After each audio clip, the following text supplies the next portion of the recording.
মা হিয়া ইল্লা হায়াতুনা দুনিয়া নামুতু ওয়া নাহইয়া।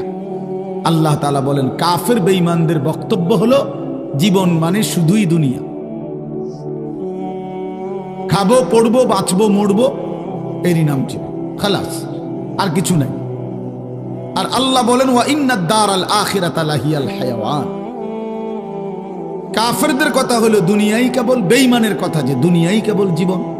আর আল্লাহ বলেন আমি আল্লাহ বলছি আখিরাতই হলো মূলত জীবন।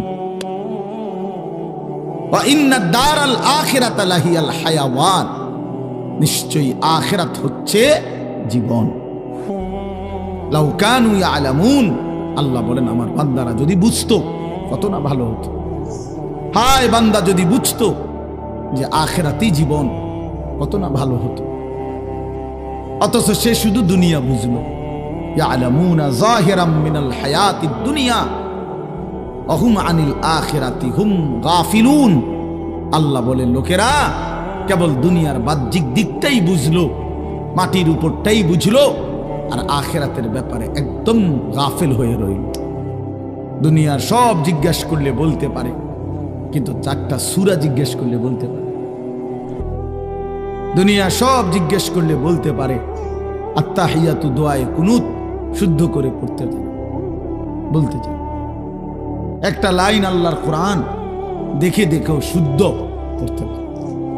আফসোস, ইন্নাল্লাযী লাইসা ফি জাওফিহি শাইউম মিনাল কোরআন কাল বাইতিল খারিব। যে একটা পৃষ্ঠা কোরআন শরীফ দেখে দেখেও শুদ্ধ পড়তে পারে না, এই নাফরমানের কলিজাটা কি, জিন্দিগিটা কি?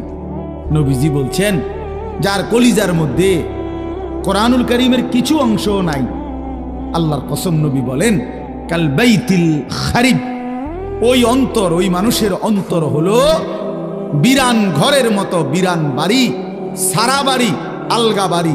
যে বাড়ি মানুষ এখন ফেলে দিছে, এখন আর সেখানে থাকে না, এমনি আলগা ঘর কোনাকানি ভাঙ্গা টেঙ্গা গেছে, এখন নতুন ঘরে উঠে চলে আসছে, এটা আলগা ঘর পড়ে গেছে, পড়ে রইছে। এরকম বিরান ঘরে, যে ঘরে মানুষ থাকে না এখন আর, কুকুর থাকে, বিড়াল থাকে, সাপ থাকে, বিচ্ছু থাকে, কেঁচো থাকে, টিকটিকি থাকে, পিঁপড়া থাকে, ইত্যাদি ইত্যাদি। এরকম কুকুর, বিড়াল, সাপ, বিচ্ছুর ঘর এখন মানুষ থাকে না। আল্লাহর কসম, চাচাদেরকেও বলি, বাবাদেরকেও বলি, বয়স্কদেরকেও বলি, যারা আল্লাহর কোরআন পড়তে পারেন না, চাচা মিয়া, জ্যাডা মিয়া, আপনাদেরও বলি, ছেলেরা তোমাদেরকেও বলি, আল্লাহর রাসূল বলেন ওই মানুষটার দিলে মানুষ বসবাস করে না, জানোয়ার বসবাস করে, কুকুর, বিড়াল, সাপ, বিচ্ছু বসবাস করে ওই দিলের মধ্যে। ওই দিলে মানুষ বসবাস করে। কাল বাইতিল খারিব, এটা খারবান, খারবান। সৌদি আরব যারা কেউ যদি কেউ থাইকা থাকেন, মধ্যপ্রাচ্যে আরব দেশে ছিলেন, তারা তো এটা বুঝবেন যে খারবান, আল্লাহ খারবান মানে এটা নষ্ট, বাদ, খারবান বাতিল। আর কি এটা? এই খারবান, এই লোক খারবান। নবীজি বলছেন এই লোক ফালতু, এই লোক একেবারে আকামলা, এই ভাত খাইছে আর বন খাইছে আর বিড়ি খাইছে আর গপ মারছে, এই জিন্দিগি। এক জীবন ভাত তরকারি খাইছে, শেষ বয়সে আর বন আর বিড়ি খায় আর সাদু আর গপ, কাম নাই। ওরা কিছু জানে না, ওরা কি পড়বে? ও তো আখেরাতেই চিনে না। হে চিনেই সাদু কাম, উনি চিনেই বন বিড়ি, উনি চিনেই গল্প স্বল্প। আস্তাগফিরুল্লাহ। আল্লাহ আমাদেরকে মাফ করে দেন, আল্লাহ আমাদেরকে বুঝ দান করে। এই জন্য দোস্ত, আমি প্রথম যে কথাটা বলে শুরু করলাম, অর্থ হইল এই কথাটা বলতে চাচ্ছিলাম যে ইসলাম তাইলে কার জন্য, কোরআন কার জন্য? ফাবিআইয়ি হাদিসিন বা'দাহু ইউমিনুন। আল্লাহ তাআলা বলে বান্দা, ফাবিআইয়ি হাদিসিন বা'দাহু ইউমিনুন। এই কোরআনকে দেখাইয়া আল্লাহ বলছে বান্দা বলো তো এরপরে ফাবিআইয়ি হাদিস, আর কোন কথা এই কোরআনের পরে আমি আল্লাহ বললে তুমি আমার কথা মেনে নিতা? এর চাইতে দামি আর কি বললে? এর চাইতে আর কি দামি বললে? ও ভাই দেন একটু চাপায় দাও, দাও বাবা, নওজোয়ান তোমরা একটু 1 ইঞ্চি আগায় দাও, দাঁড়াও বাবা দাঁড়াও, কষ্ট করো বাপ, আগায় যাও, একটু আগাও, সবাই জায়গা দাও। ইনশাআল্লাহ তোমার দ্বারা একজন ভাইও যদি বসতে পারে তার পুরা বসার সওয়াব তুমি পাইবা ইনশাআল্লাহ। আসো, আগায় আসো বাপ, সবাই নড়ো। এই যে নড়লা না সে তো ঘাটতারামি করলা। আগাও ভাই। ওই যে কথা বলা এটা কি মুখ তো ছুটিয়েছে নাকি? তো এরকম কাবজাব শুরু করলেন কেন?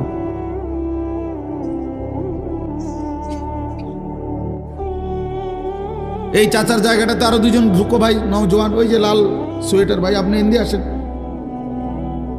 শুনতেছো না ভাই? তুমি ওই যে চাচার সামনে যাও। চাচা থাক, আপনি চাচার জায়গায় বসেন, ওরা বসুক। মাশাআল্লাহ। তো এজন্য বললাম কোরআনুল কারীম তাহলে আমাদের জন্য বড় মায়া করে, বড় মহব্বত করে আল্লাহ বলছে, বান্দা তোমাদের জন্যই আমি কোরআন নাজিল করেছি, তোমাদের জন্যই নাজিল করেছি। তো এই কথাটাই বললাম। ছেলেরা, বাবারা সবাই ভাইবেন। আল্লাহ জিজ্ঞেস করছে, বান্দা ফাবি আইয়ি হাদিসিন বাদাহু ইউমিনুন, এরপরে আর কোন কথা, আইয়ি হাদিস, কোন কথা, বাদাহু, এই কোরআনের পরে আমি বললে তুমি কোন কথা বললে ঈমান আনতা? বলো বান্দা, কোরআনের চাইতে দামি আর কি বলতাম? জিব্রাইলের চাইতে দামি আর কাকে দিয়ে পাঠাইতাম?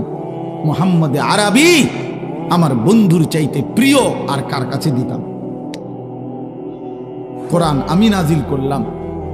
জিব্রাইলের মতো শ্রেষ্ঠতম সাইয়্যিদুল মালাইকা, আমার কোটি কোটি ফেরেশতার মধ্যে সর্বশ্রেষ্ঠ ফেরেশতা যে নাযালা বিহির রূহুল আমিন, যিনি রূহে আমিন, বিশ্বস্ত আত্মা, যে এক সেকেন্ডের জন্য আমার হুকুমের কোনো দিন ব্যতিক্রম করে না। জি কুওয়াতিন, যে জিব্রাইল ভীষণ শক্তিওয়ালা, ভীষণ শক্তিশালী হযরতে জিব্রাইল, এমন দামি ফেরেশতা দিয়ে আমি নাজিল করলাম, আমি আল্লাহ নাজিল করলাম। আর আমার কুল কায়নাতের সবচেয়ে প্রিয় বন্ধু, আমার কলিজার টুকরা, আমার হাবিব, আমার মাহবুব, আমার সবচেয়ে প্রিয় জনের কাছে কোরআন নাজিল করলাম, আমার সেই প্রিয় রাসূল। এরপরে বান্দা আমি আর কেমনে আয়োজন করতাম? আমি আল্লাহ নাজিল করলাম, জিব্রাইলকে দিয়ে পাঠাইলাম, শ্রেষ্ঠতম বন্ধুর কাছে নাজিল করলাম, এরপরে আর কি করতাম? রাসূলকেও পাত্তা দিলা না, আমাকেও পাত্তা দিলা না, জিব্রাইলকেও পাত্তা দিলা না, তাহলেও বান্দা কি করলা? আল্লাহ জানতে চাইছে বাপ। আবারও বলছি, ডানে বামে প্রত্যেকে একজন আরেকজনকে বলে দেন যে মোবাইল হাতে নিয়ে রেকর্ড করতে না, ভিডিও করতে না, পরে থামায় দেন। ভাই আপনারা একজন আরেকজনকে ডাকে বলেন, এটা মনোযোগ দিয়ে শুনতে বলেন।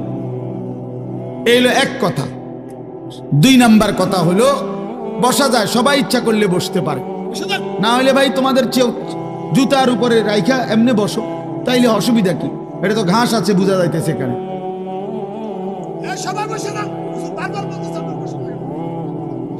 বলো ভাই, বসো বসো বসো বাবা।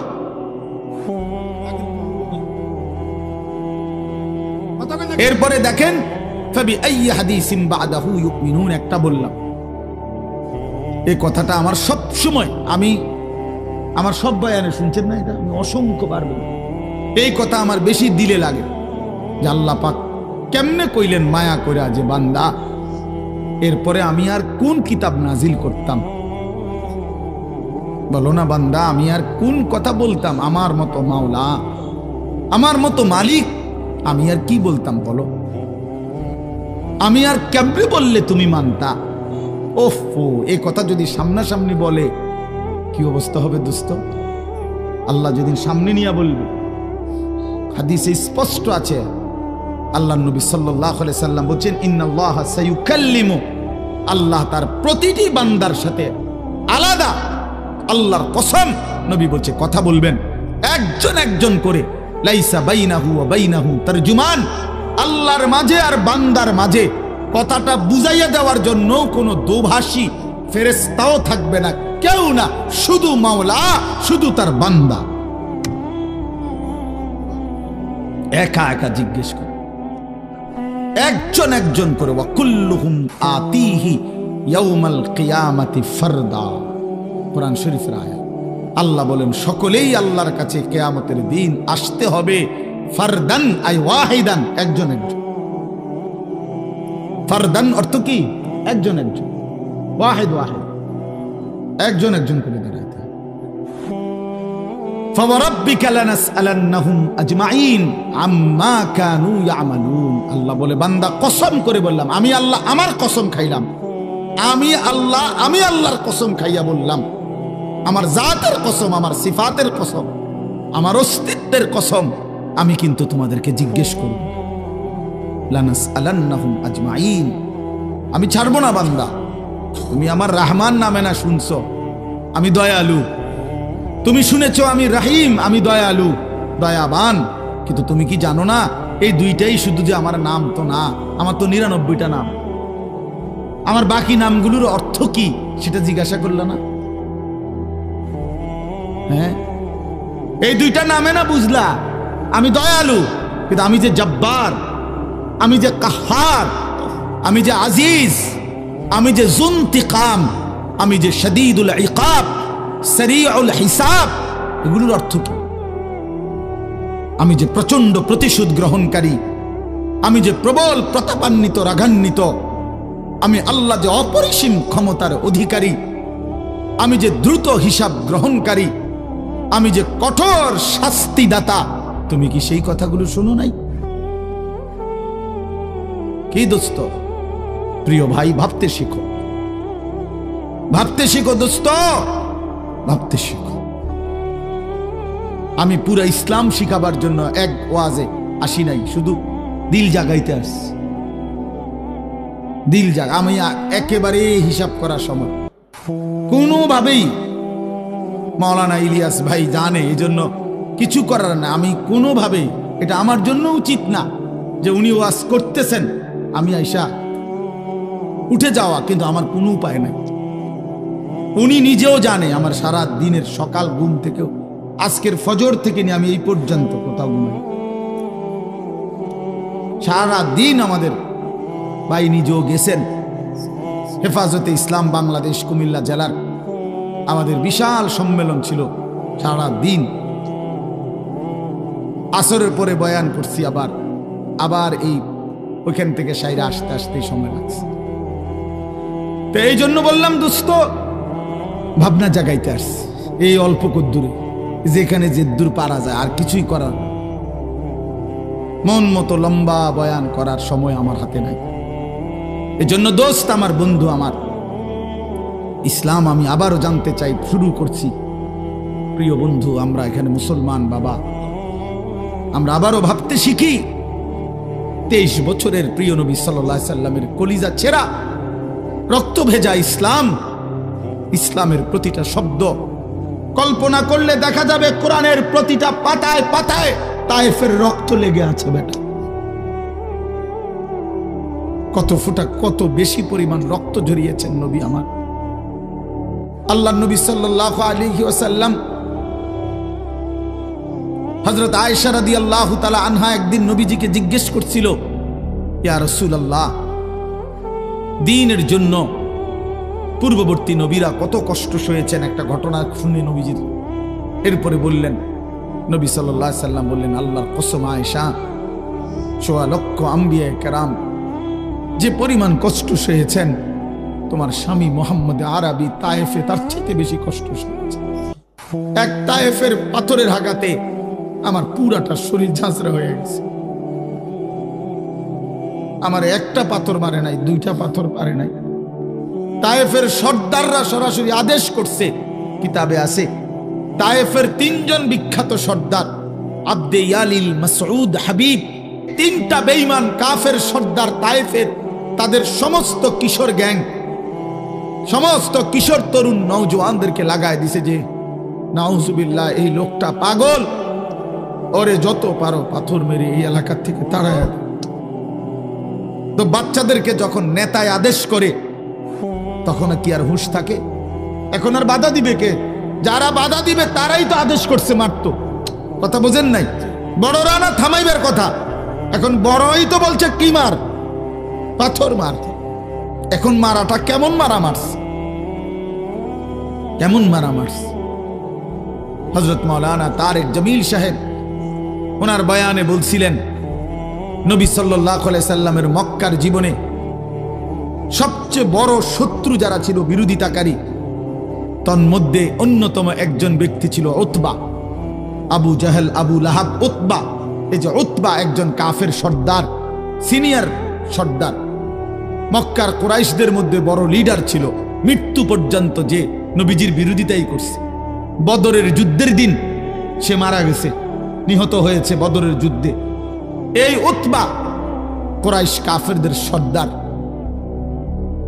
সে আল্লাহ নবী সাল্লাল্লাহু আলাইহি সাল্লাম যখন তায়েফ থেকে ফিরে আসা, এই রক্ত মাখা শরীর লিয়া নবীজি তায়েফের সীমানা পার হয়ে একটা খেজুর আঙ্গুরের বাগান, মক্কার কাছাকাছি, মক্কা এবং তায়েফ কাছাকাছি, এই মক্কার সীমানার কাছাকাছি একটা আঙ্গুরের বাগানে ঢুকছে।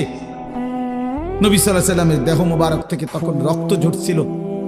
হযরত যায়েদ ইবনে হারেসা, নবীজির পালক পুত্র, তিনি সাথে ছিলেন। উনি বলেন, আমি নবী পাক সাল্লাল্লাহু আলাইহি সাল্লামের রক্তে পা আর জুতা এইভাবে জমাট বাইধা গেছে, আমি খুলতে পারতেছিলাম না। নবীজির পবিত্র দেহ থেকে রক্ত, হযরত যায়েদ বলেন, আমি আমার নিজের গায়ে মাখতেছিলাম। এই সময় এই বাগানে বসা অবস্থায় নবীজির এই দুশমন উতবা, এই উতবা এই বাগানের মালিক ছিল। এই উতবা ঘটনাচক্রে সেই প্রথম নবীজিকে এই রক্তাক্ত অবস্থায় দেখছে। সে ওই দিন ওই সময় বাগানে ছিল, নিজ বাগানে।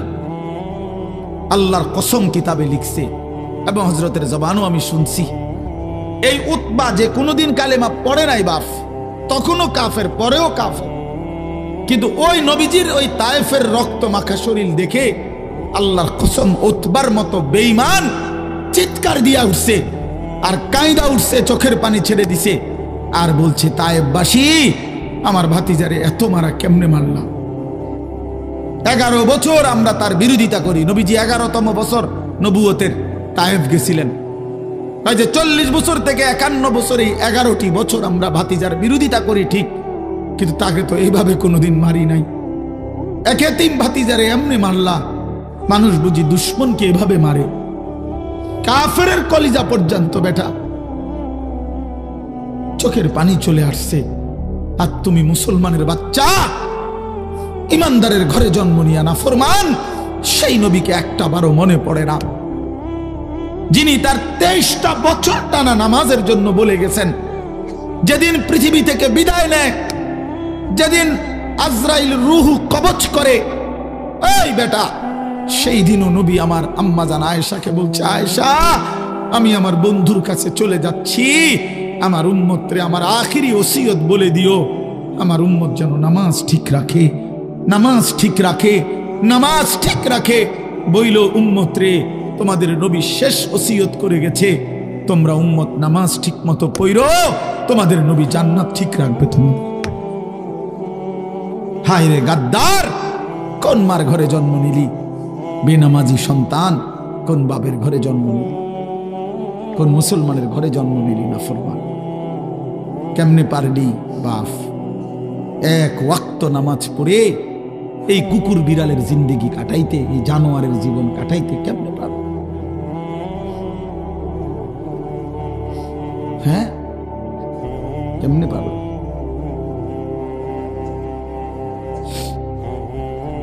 জিন্দেগি বুঝি যে জীবনে সেজদা নাই। আমি সবসময় বলি, একদিন হলে একদিনে বলবো, যে জীবনে সেজদা নাই আমি তারে মানুষ মনে করি না। যে কপাল সেজদা দেয় না সে মানুষ না, সে জানোয়ার। ইনহুম ইল্লা কাল আনআম, সে চতুষ্পদ জন্তু। কোরআন শরীফে আছে বাপ, সূরা আরাফের মধ্যে, ফাআতবাআহু শাইতান, শয়তান যার পিছে লাগছে, আখলাদা ইলাল আরদ, জমিনকেই যে নিজের স্থায়ী ঠিকানা মনে করেছে, পৃথিবীকে, ওয়াত্তাবা হাওয়াহু, মনের ইচ্ছা মতো যে চলে, আল্লাহর কসম কোরআনে আল্লাহ বলছে ফামাসালুহু কামাসালিল কালব, আল্লাহ বলেন মনের ইচ্ছা মতো চলে, আল্লাহর বিধান, রাসূলের বিধান, দ্বীন, শরীয়ত বলতে কিচ্ছু মানে না, এবং শয়তান যার অনুসারী, আল্লাহর পাক কোরআনে বলেন ফামাসালুহু কামাসালিল কালব। বলেন মাওলানা ইলিয়াস ভাই, আপনি বলেন এই আয়াতের অর্থ কি, এই শব্দের অর্থ কি? আল্লাহ বলছেন ওই ব্যক্তির উদাহরণ কুত্তার মতো, কুত্তার মতো, কুত্তার মতো, কুত্তার মতো। এটা তুই কুত্তার মতো, তুই বেনামাজি, মনে রাখিস, তোর ঠিকানা লিখে নে, আমার থেকে সিল নিয়ে আনিস, তোর পরিচয় আইডেন্টিফাই বলে দিলাম। কোরআন বলছে কি অর্থ কর, কামাসালিল কালব অর্থ কি? খালাস, কোরআন শরীফের আয়াত। কি মনে করছো বাপ? হ্যাঁ, নামাজ পড়ো না কেন? মানুষের বাচ্চা তুমি, কি ব্যাপার? আল্লাহ বলছে সেটা কুত্তার মতো। এরপরে যদি কোনো লজ্জা না হয় তো তোর কপালে থুতু মারি বেটা। এরপরেও বলে যেন আমার কুত্তা না, যদি হুজুর কুত্তার তো খারাপ কন, আমি আল্লাহরে সেজদা দিতাম না, যেটা কথা কথাই দিতাম না, দিতাম না। আপনি এবারে কুকুর কন, বিড়াল কন, শুকর কন, ঠিক আছে রে ভাই, তুমি যেহেতু এতটা পাষাণী হয়ে গেছো, তো আর কি করার আছে? কি করার আছে?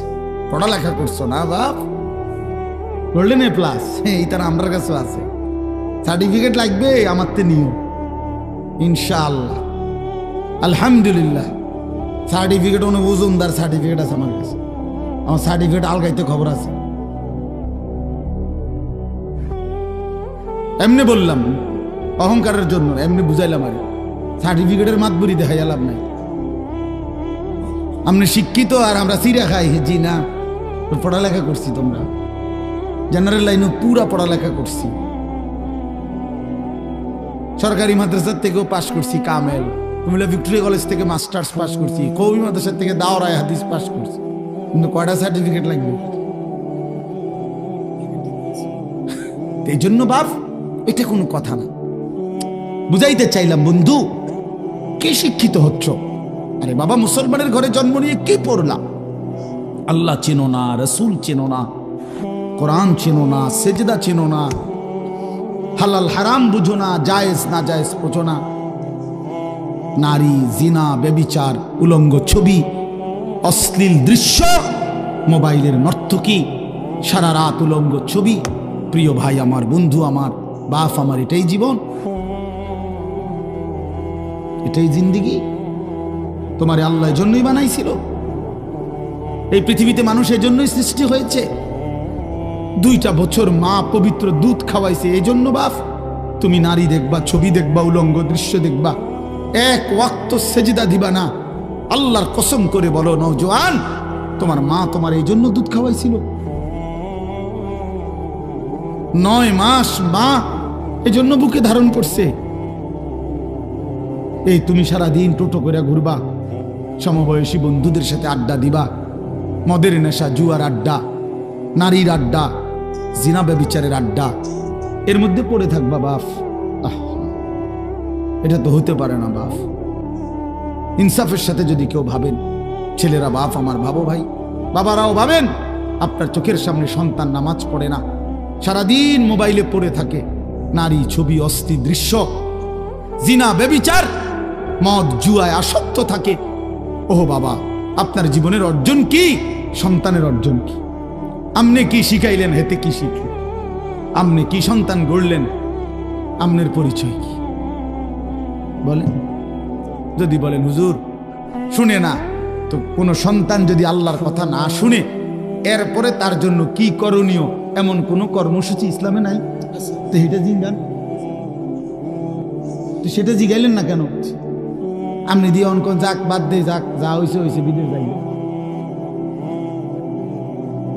কথা বলেন না কেন? তো আপনি দিয়ে কইলেন না, আপনি দিও কইলেন সে বাদ দিয়ে হয়েছে, পড়লে পড়ছে, না পড়লে নাই। হ্যাঁ, নমাজ রোজাও নাই, কিচ্ছু না, যা বিদেশ পাঠান। টিয়ার দরকার, টাকার দরকার। এতে মানুষ হোক বা না হোক, নামাজ পড়ুক বা না পড়ুক, আল্লাহ খোদা চিনুক বা না চিনুক, আমার টাকা দরকার। তার চাচা জমি বেচবো, টাকা রেডি না রাখলে ফট করে অন্য মানুষের কাছে বেচে লাগবে। বিল্ডিং দরকার, ছাদ ডালাই দিব দোতলা, ঘরে ফার্নিচার দরকার, টাকা দরকার। এক বাবার স্বপ্ন কি এটাই? তাহলে সন্তানকে আল্লাহ তাআলা আমাদের জন্য দিয়েছেন টাকা উপার্জনের মেশিন। কথা বলেন না কেন? তাহলে বলেন বাবা, ইনসাফের সাথে বলেন। এই জন্য আমার দোস্ত, আমার বন্ধু, আমরা প্রত্যেকেই ভাবা উচিত। আজকে কিশোর নওজোয়ান তোমরা, তোমাদের বাবারা এখানে বসা আছে, তোমরা আলহামদুলিল্লাহ অনেক ছেলে আসছো। তোমাদের কাছে অনুরোধ বাবা, তুমি তোমাকে নিয়ে ভাইবো, এই বন্ধুর কথা মনে করো, এই ভাইয়ের কথা মনে করো যে আমি এক ভাই তোমাকে বলছি, ভাই তুমি আমার ভাই, তুমি আমার সন্তান, তুমি নওজোয়ান আমাদের আদরের। এত ছোট্ট বয়সে এত নারী দেখে ফেললাম, 16 বছরে এত নর্তকী দেখে ফেললাম, মাত্র 16 বছর 18 বছর বয়সে এত উলঙ্গ ছবি দেখে ফেললাম, মাত্র 16 বছরে এত জিনা ব্যভিচারের দৃশ্য দেখে ফেললাম। আস্তাগফিরুল্লাহ। মাত্র 18 বছর না হতেই এত নারী, এত মেয়ে, এত অশ্লীলতা। আল্লাহর কোরআনে আল্লাহ তাআলা বলছেন বেবিচারীকে, আল্লাহর কসম কোরআন শরীফে আছে সূরা ফুরকানে, ইউদাআফ লাহুল আযাবু ইয়াউমাল কিয়ামা ওয়া ইয়াখলুদ ফীহি মুহানা। আল্লাহ সরাসরি বলছে বেবিচারী, জিনাকারকে, বেবিচারীকে আল্লাহ তাআলা বলছে তার আখিরাতে আমি আল্লাহ প্রত্যেকটা এই অপরাধের জন্য ডবল ডবল, রিডবল, দ্বিগুণ দ্বিগুণ শাস্তি দিতে থাকবো এবং তাকে বেইজ্জতি করে, লাঞ্ছিত করে, লাথি দিয়ে তারে জাহান্নামে ছুঁড়ে মারবো। বেটা, লাথি দিয়ে ছুঁড়ে মারবো, বেইজ্জতি করে জিনাকার, বেবিচারীকে। এই জন্য মনে রাখতে হবে ছেলেরা, বাবারা, বিবাহ বহির্ভূত যে কোনো সম্পর্ক জিনা। বিবাহ বাদে হালাল স্ত্রী ছাড়া অন্য যে কোনো রকমের মেয়ের সাথে যে কোনো সম্পর্ক, অর্থাৎ তুমি একটা মেয়ের সাথে কথা বলো, এটাও জিনা। তুমি একটা মেয়েকে ভালোবাসো, এটাও জিনা। একটা মেয়ের কথা শুনো, এটাও জিনা। একটা মেয়ের সাথে হাঁটো, এটাও জিনা। কোনো ভিন মেয়েকে ছুঁয়ে দিলা, এটাও জিনা। তার দিকে তাকায় থাকলা, এটাও জিনা। তাকে নিয়ে কল্পনা করলা অন্তরে, এটাও জিনা। আবার লজ্জাস্থানের জিনা করলে এটাও জিনা। চোখেরটাও জিনা, হাতেরটাও জিনা, কানেরটাও জিনা, দিলেরটাও জিনা, পায়েরটাও জিনা, লজ্জাস্থানেরটাও।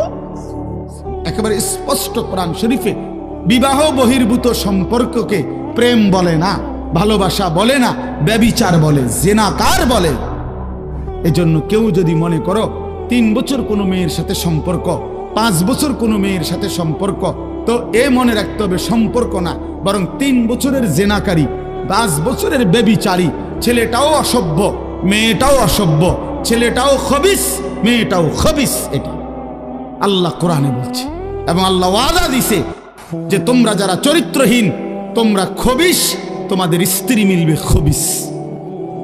আল্লাহর ওয়াদা আছে কোরআন শরীফে সূরা নূরে, নাকি আল খাবিসাতু লিল খাবিসিন ওয়াল খাবিসুনা লিল খাবিসাত। খবিস আল্লাহ বলছে পুরুষ তুই চরিত্রহীন, তোর বেটি মিলবে চরিত্রহীন।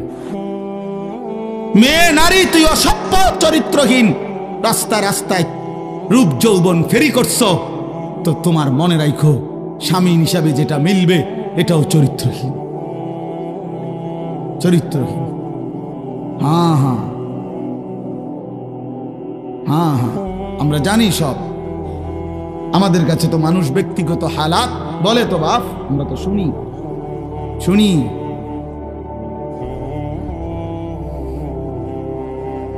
শুনি বাবা, নওজোয়ান ছেলেদের হালাতও শুনি। বিবাহ পরবর্তী পরকীয়ার আসক্তি, জিনা ব্যভিচারের আসক্তি, এটাও আমরা জানি।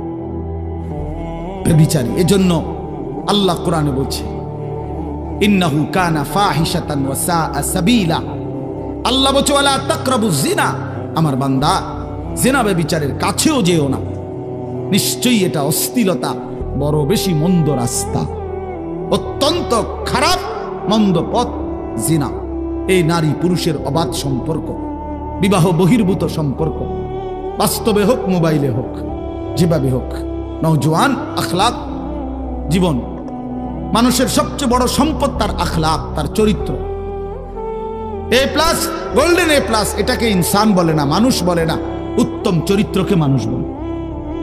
আখলাককে বলে মানুষ, আখলাককে বলে মানুষ, আখলাককে মানে মানুষ। কোরআনুল কারীমের মধ্যে আল্লাহ তাআলা বলছেন, নবী সাল্লাল্লাহু আলাইহি ওয়াসাল্লাম বলছেন, লা ইয়াজনি জানি হিনা ইয়াজনি ওয়া হুয়া মুমিন। আল্লাহর কসম, এটা হাদিস। নবীজি বলছে, কোন ব্যভিচারী, জিনাকার, কোন নারী পুরুষের অবৈধ অশ্লীল কাজ যে করে, আল্লাহর নবী বলছে খোদার কসম সে মুমিন থাকে না, বেঈমান হয়েছে। বেঈমান, এটা বেঈমান, এটা বেঈমান, এটা জানোয়ার। লা ইয়াশরাবুল খামরা হিনা ইয়াশরাবু ওয়া হুয়া মুমিন। নবীজি বলছে মদখোর, নেশাখোর, গাঁজাখোর, ফুট্টাখোর, বাবাখোর, ডাইলখোর, হারামখোর, ইয়াবাখোর, এই নাফরমান যখন নেশা করে, রাসূল বলে সে তখন মুমিন থাকে না। কি এটাই তো অর্থ নাকি? লা ইয়াশরাবুল খামরা হিনা ইয়াশরাবু ওয়া হুয়া মুমিন। নবীজি বলছে লা তাশরাবিল খামরা, উম্মত নেশা করো না, মদ খেও না। কেন? ফাইন্নাহা উম্মুল খাবাইস। কেননা নেশা, মদ, মাদক, এটা সমস্ত খবিসের মূল। আরো শুনবেন ছেলেরা, বাবা আরো শুনো, হাদিস শোনো, রাসূলের হাদিস শোনো। আল্লাহর নবী বলেছেন ওমান শারিবাল খামরা তারাকাস সালাহ, যে নেশা করে তার সবগুলো নামাজ ছুটে যায়। এক, দুই, পরেরটা বলতে আমার সাহসে কুলায় না।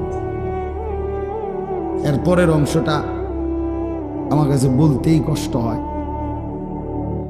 উফ, নবীজি সাল্লাল্লাহু আলাইহি সাল্লাম বলেন ওয়া ওয়াকা আলা আম্মাতিহি ওয়া খালাতিহি, যে নেশা করে, এই নেশাখোর অল্প সময়ের ব্যবধানে আপন খালা, মামা, ফুফি, মামি, ফুফি, চাচি, খালাতো বোন, মামাতো বোন, ফুফাতো বোন, চাচাতো বোন, এমন ঘনিষ্ঠ আপন আত্মীয়ার সাথে জিনা এবং ব্যভিচার করতে উদ্যত।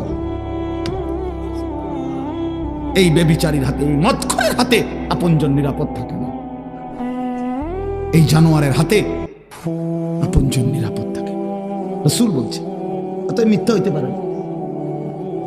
কে বলছেন এটা? নবী সাল্লাল্লাহু আলাইহি সাল্লাম বলছেন। ভাবতেছেন বিষয়টা কেমন কঠিন, কেমন জটিল, কেমন জটিল। এই পৃথিবীতে 3টা ভাই বোন, 4টা ভাই বোন বড় বেশি স্পর্শকাতর, চরিত্রহীনতার অবাধ সুযোগ মিলে যায় যদি অভিভাবকের কঠোর নজরদারি না থাকে।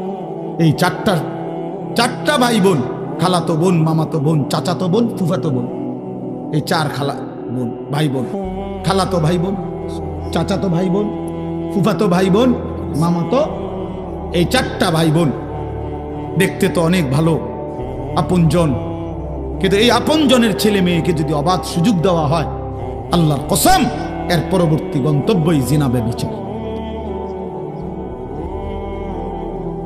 জিনা ব্যভিচার।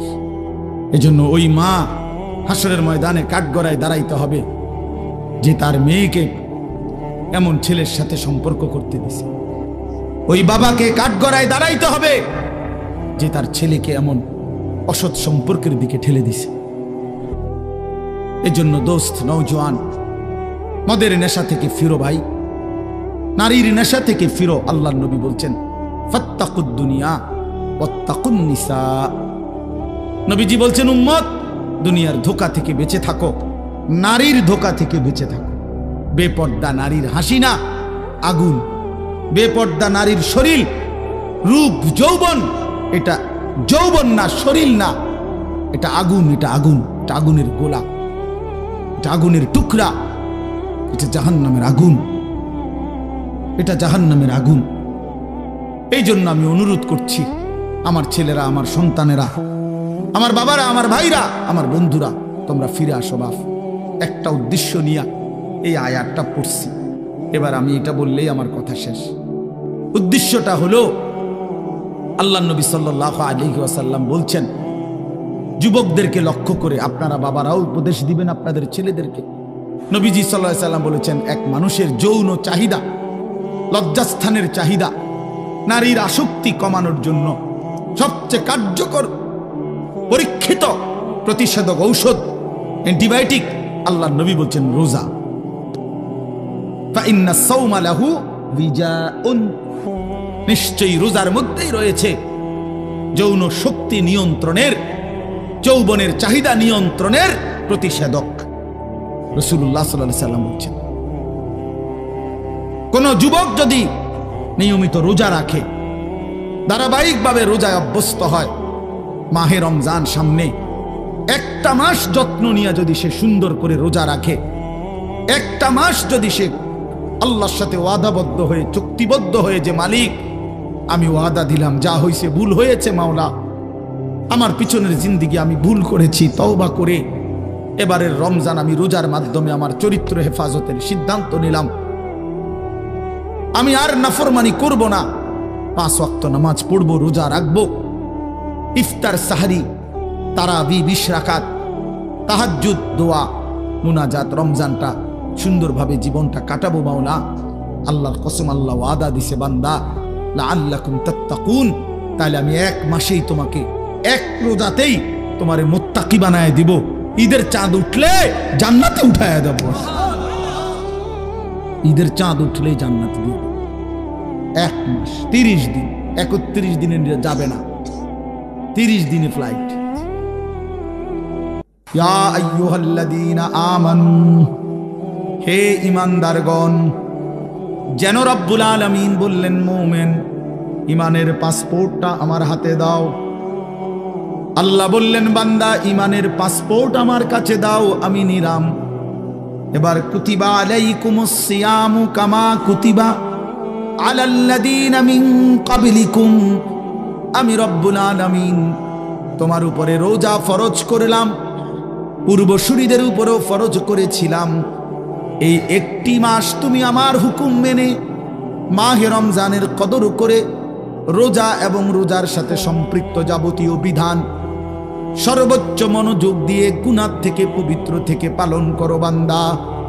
একটা মাস সময় নিলাম, পাসপোর্টও আমি জমা নিলাম। আল্লাহ বলেন, যদি ঠিক মতো 30 দিন যত্ন নিয়ে মাহে রমজান কদর করো, রোজা রাখো, গুনাহ থেকে বাঁচো, লাআল্লাকুম তাত্তাকুন, 30 দিনের ভিতরেই তোমাকে আমি মুত্তাকি বানিয়ে দেব।